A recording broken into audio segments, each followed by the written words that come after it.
Welcome to the We Can Fix Climate Change podcast, where we bring the stories featured in our weekly Substack newsletter to life. In today's episode, we'll cover the need to address climate change in the fashion industry, the suspension of the LNG-by-rail rule by the US DOT, the cancellation of oil and gas leases in the Arctic Refuge, the G20 leaders' compromised agreement to triple renewable energy capacity by 2030, the direct impact of greenhouse gas emissions on polar bear decline, and more. Okay, let's dive in. In an interview with Alden Wicker on EcoWatch, Wicker strongly emphasizes the urgency of immediate action to reduce our carbon footprint and shift towards sustainable practices. Undoubtedly, the fashion industry stands out as one of the most detrimental sectors in terms of pollution. Of particular concern are the toxic substances found in the dyes used to color clothes, posing risks to both human health and the environment. The fast fashion industry, operating on a high-volume, low-cost model, compounds the issue further as it often sacrifices safety and environmental protection measures. Fortunately, there are actionable steps that consumers can take to minimize the environmental impact of their clothing choices.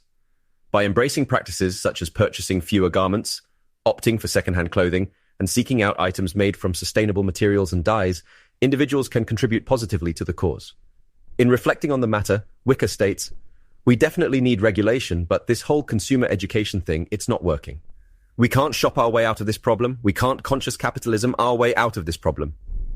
Indeed, we face a similar dilemma in finding effective solutions to combat climate change, highlighting the complexity and interdependence of the issue at hand. In a recent Clean Technica news article, it was reported that the U.S. Department of Transportation has issued a suspension of the LNG-by-rail rule.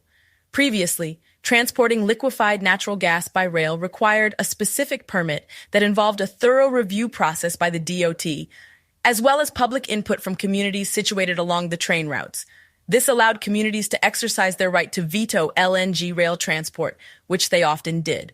However, with the change in administration under President Trump, a new rule was drafted that permitted energy companies to transport LNG by rail instead of using more efficient, safer, and costlier gas pipelines. The rule would have allowed LNG to be transported in pressurized tank cars that are currently used to transport other flammable liquids, such as propane and butane. However, critics of the rule have argued that it is too risky, as an accident could release a large amount of LNG into the atmosphere, posing a fire or explosion hazard. This rule has now been suspended by the DOT, reinstating the requirement for energy companies to acquire special permission, which is known to be a challenging and time-consuming process, in order to transport LNG by rail. The DOT's decision to suspend the rule is a victory for environmental groups and safety advocates who had been campaigning against it. However, the rule could still be implemented in the future, and the DOT is expected to hold further public hearings on the issue.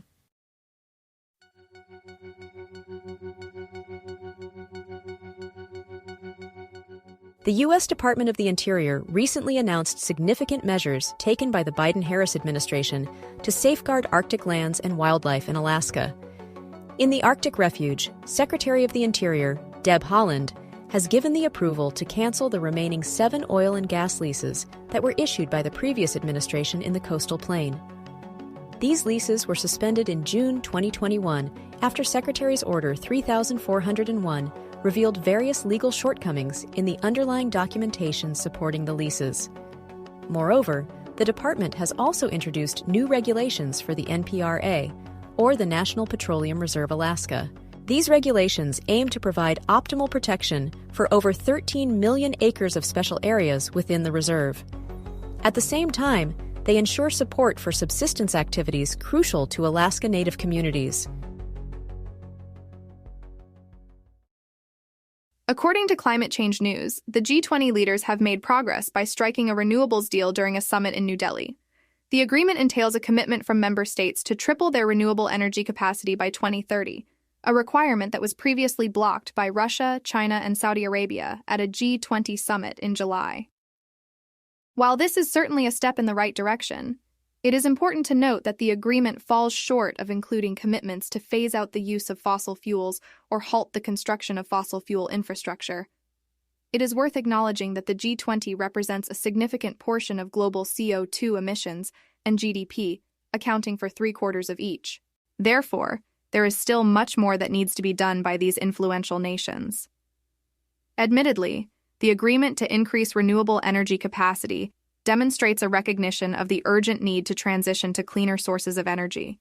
However, addressing the ingrained reliance on fossil fuels and taking concrete actions to mitigate climate change requires further commitment and action from the G20.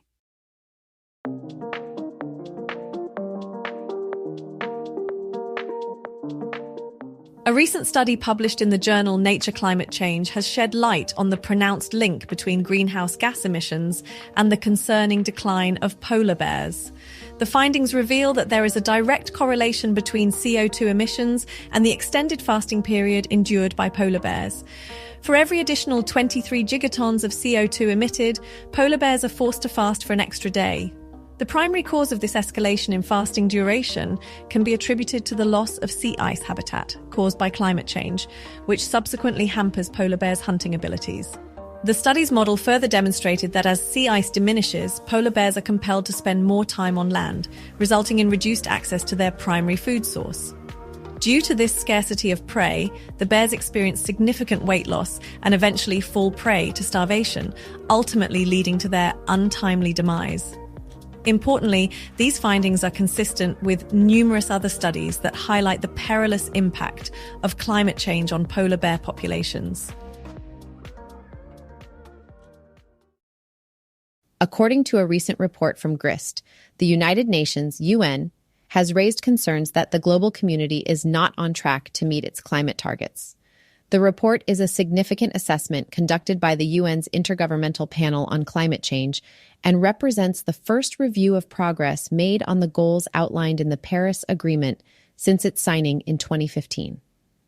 The IPCC findings indicate that countries are falling short in several important areas.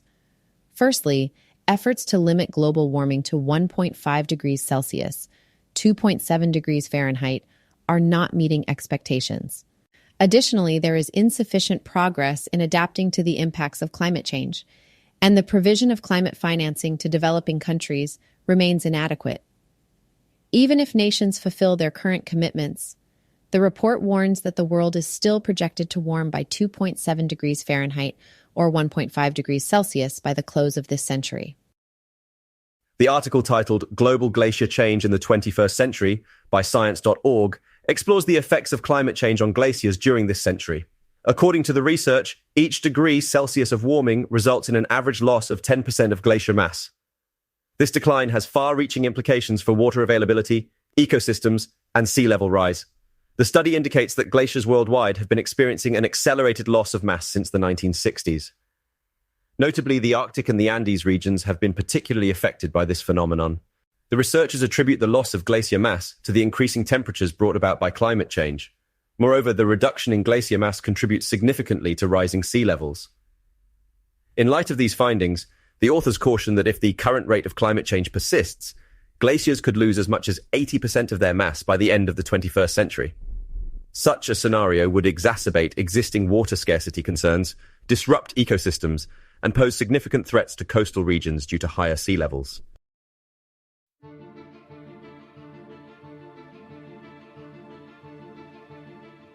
In today's episode, we discuss the urgent need to address climate change, highlighting the fashion industry's pollution and the actions consumers can take, as well as the global call for climate action and fair financing.